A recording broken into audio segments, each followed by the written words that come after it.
अस्सलामुअलैकुम वरहमतुल्लाहि वबरकातुहू। प्यारे बच्चों, जमात अव्वल की पहली सबक है दुआ। हम इसको पढ़ेंगे।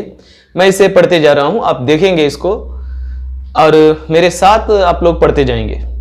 पहले मैं रवा पढ़ रहा हूं, उसके बाद तर्ज से इंशाल्लाह पढ़ूं। खुदा तू बड़ा है, तुझी से दुआ है, बना हमको अच्छा, बना हमको सच्चा,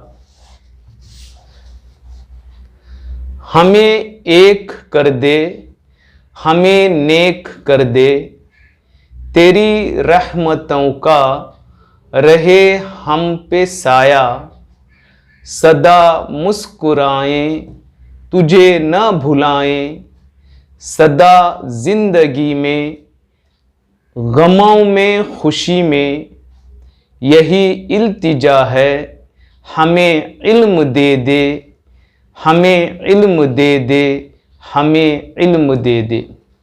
अब मैं इसको तर्ज के साथ पढ़ रहा हूं, आप भी मेरे साथ तर्ज के साथ पढ़िए।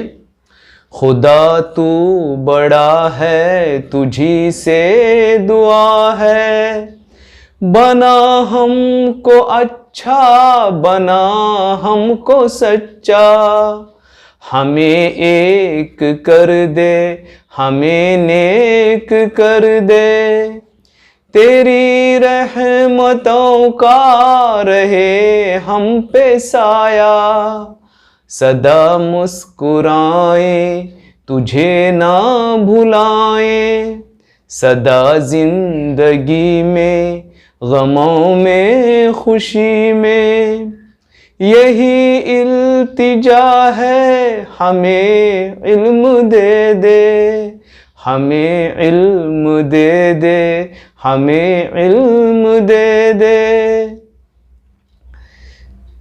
प्यारे बच्चों, ये नज़्म थी, आप इसको रवां पढ़ेंगे और तर्ज के साथ भी पढ़ेंगे। अस्सलामु अलैकुम वरहमतुल्लाहि वबरकातुहू।